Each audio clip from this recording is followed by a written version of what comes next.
नमस्कार। भाषा ज्ञान पर आधारित हमारे चैनल हिंदी जगत में एक बार फिर आपका स्वागत है।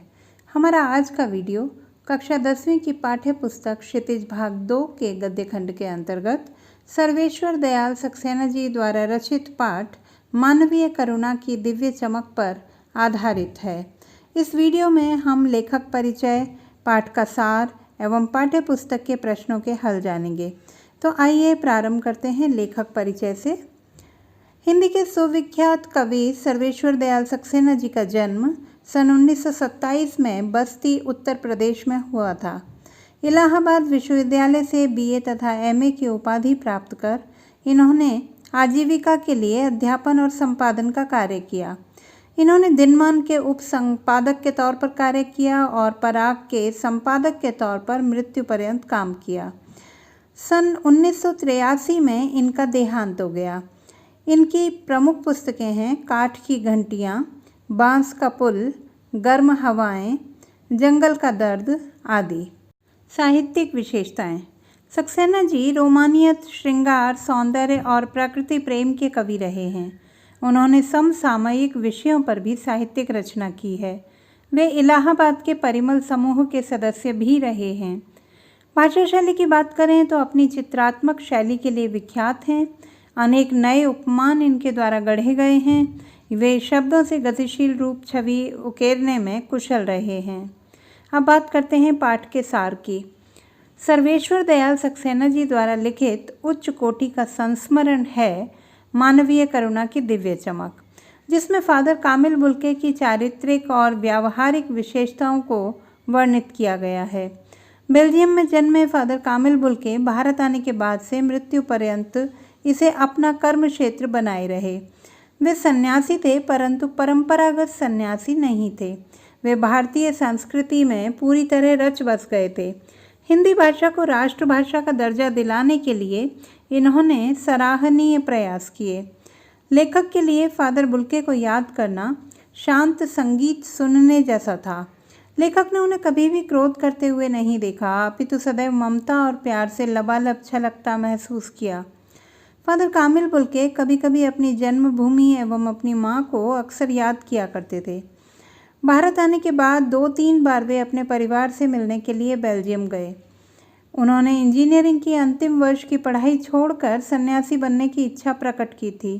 प्रयाग विश्वविद्यालय के हिंदी विभाग में रहकर इन्होंने सन 1950 ईस्वी में रामकथा, उत्पत्ति और विकास नामक शोध प्रबंध पूरा किया। सेंट जेवियर्स कॉलेज रांची में हिंदी तथा संस्कृत विभाग के विभागाध्यक्ष रहे और यहीं इन्होंने अंग्रेजी हिंदी शब्दकोश तैयार किया तथा बाइबल का हिंदी अनुवाद भी किया। ममता और प्रेम से परिपूर्ण मानवीय करुणा की दिव्य चमक से युक्त फादर कामिल बुल्के 18 अगस्त सन 1982 में अनंत में विलीन हो गए। आइए अब देखते हैं पाठ्य पुस्तक पर आधारित प्रश्नोत्तर। प्रश्न 1। फादर की उपस्थिति देवदार की छाया जैसी क्यों लगती थी? उत्तर। देवदार वृक्ष की छाया शीतल और मन को शांत करने वाली होती है। फादर भी सभी लोगों के साथ निर्लिप्त रूप से हंसी मजाक करते थे। गोष्ठियों में तर्कपूर्ण और गंभीर बहस करते हुए अपनी बेबाक राय रखते। घरेलू संस्कारों उत्सवों में पुरोहित या अग्रज की तरह आशीर्वाद देते एवं सबके सुख दुख में हर समय खड़े रहते थे। हर व्यक्ति उनसे स्नेह और सहारा प्राप्त करता था। इसी कारण लेखक को फादर का व्यक्तित्व देवदार की छाया जैसा लगता था। प्रश्न 2। फादर बुल्के भारतीय संस्कृति के अभिन्न अंग हैं। मानवीय करुणा की दिव्य चमक पाठ के आधार पर टिप्पणी कीजिए। उत्तर। फादर कामिल बुल्के भारतीय संस्कृति में पूरी तरह रच बस गए थे। उन्होंने भारत में रहकर स्वयं को पूरी तरह भारतीय बना लिया था। यहाँ रहकर उन्होंने रामकथा के उद्भव और विकास पर शोध कार्य किया। उन्होंने न केवल स्वयं हिंदी सीखी बल्कि अंग्रेजी हिंदी का सबसे अधिक प्रामाणिक शब्दकोश भी तैयार किया। वे यहाँ लोगों के उत्सवों संस्कारों पर अभिन्न सदस्य के रूप में उपस्थित रहे। वास्तव में वे भारतीय संस्कृति का एक अभिन्न अंग बन चुके थे। प्रश्न 3। पाठ में आए उन प्रसंगों का उल्लेख कीजिए जिनसे फादर बुल्के का हिंदी प्रेम प्रकट होता है। उत्तर। फादर बुल्के के हिंदी प्रेम का प्रमाण इसी बात से दिया जा सकता है कि उन्होंने सबसे अधिक प्रामाणिक अंग्रेजी हिंदी शब्दकोश तैयार किया। उन्होंने बाइबल का भी हिंदी में अनुवाद किया।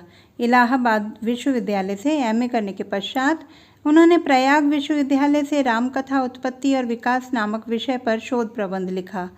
इसके बाद वे सेंट जेवियर कॉलेज रांची में हिंदी विभाग के अध्यक्ष रहे और साथ ही परिमल नामक संस्था से भी जुड़े रहे।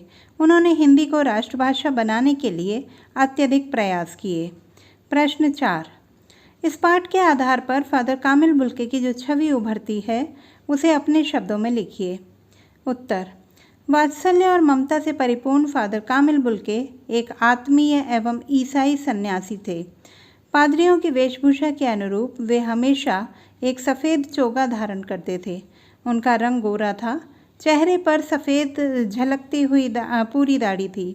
आंखें नीली थीं और बाहें हमेशा गले लगाने को आतुर नजर आती थीं। उनके मन में अपने प्रियजनों और परिचितों के प्रति असीम स्नेह था। वह सबको स्नेह, सांत्वना, सहारा और करुणा देने में समर्थ थे। दूसरे शब्दों में कहा जाए तो फादर बुल्के मानवीय करुणा के अवतार प्रतीत होते थे। प्रश्न 5। लेखक ने फादर बुल्के को मानवीय करुणा की दिव्य चमक क्यों कहा है? उत्तर। मानवीय गुणों जैसे अपनत्व, ममत्व, करुणा, प्रेम, वात्सल्य तथा सहृदयता से परिपूर्ण फादर कामिल बुल्के मानव मात्र के प्रति कल्याण की भावना रखते थे। वे हर दुख में साथी होते थे और सुख में बड़े बुजुर्गों की भांति वात्सल्य देते थे। उनका हृदय सदैव दूसरों के स्नेह से पिघलता रहता था। उसी तरलता की चमक उनके चेहरे पर साफ दिखाई देती थी। इसी कारण लेखक ने उन्हें मानवीय करुणा की दिव्य चमक कहा है। प्रश्न 6। फादर बुल्के ने सन्यासी की परंपरागत छवि से अलग एक नई छवि प्रस्तुत की है, कैसे? अथवा फादर बुल्के एक सन्यासी थे परंतु पारंपरिक अर्थ में हम उन्हें सन्यासी क्यों नहीं कह सकते हैं? उत्तर। ईसाई पादरी परंपरागत रूप से संसारी लोगों से अलग वैराग्य का नीरस जीवन जीते हैं। वे धर्माचार में ही अपना समय व्यतीत करते हैं, परंतु फादर बुल्के ने सन्यासी प्रवृत्ति से अलग नई परंपरा को स्थापित किया। वे संकल्प के सन्यासी थे, मन से नहीं। वे संभवतः आत्मनिर्भरता के उद्देश्य से कॉलेज में अध्ययन एवं अध्यापन करते थे। प्रियजनों के प्रति मोह रखते थे। सभी के घर समय पर जाया करते थे। संकट के समय सहानुभूति रखकर उन्हें ढाढ़स देते थे। इस तरह उनकी छवि परंपरागत सन्यासी की तरह नहीं थी। प्रश्न 7। आशय स्पष्ट कीजिए। नम आँखों को गिनना स्याही फैलाना है। उत्तर। फादर कामिल बुल्के की मृत्यु पर उनके दुख में रोने वाले प्रियजनों, परिचितों, साहित्यिक मित्रों की संख्या इतनी अधिक थी कि उनको गिनना कठिन है। लेखक के अनुसार उनके बारे में लिखना व्यर्थ में स्याही फैलाना है। फादर को याद करना एक उदास शांत संगीत को सुनने जैसा है। उत्तर। फादर कामिल बुल्के को याद करने पर उनका करुणापूर्ण शांत व्यक्तित्व सामने आ जाता है। उनके न रहने से मन में उदासी घिरने लगती है। ऐसा लगता है मानो सामने कोई शांत उदास संगीत बज रहा है। प्रश्न 8। आपके विचार से फादर कामिल बुल्के ने भारत आने का मन क्यों बनाया होगा? उत्तर। भारत सदैव संतों, ऋषियों और आध्यात्मिक पुरुषों के आकर्षण का केंद्र रहा है। फादर बुल्के भी ईसाई धर्म के सन्यासी थे। वे प्रबुद्ध थे और भारतीय संस्कृति को पढ़ना समझना चाहते थे। आध्यात्म में रुचि होने के कारण ही उन्होंने भारत आने का मन बना लिया होगा। प्रश्न 9। बहुत सुंदर है मेरी जन्मभूमि रैम्स चैपल।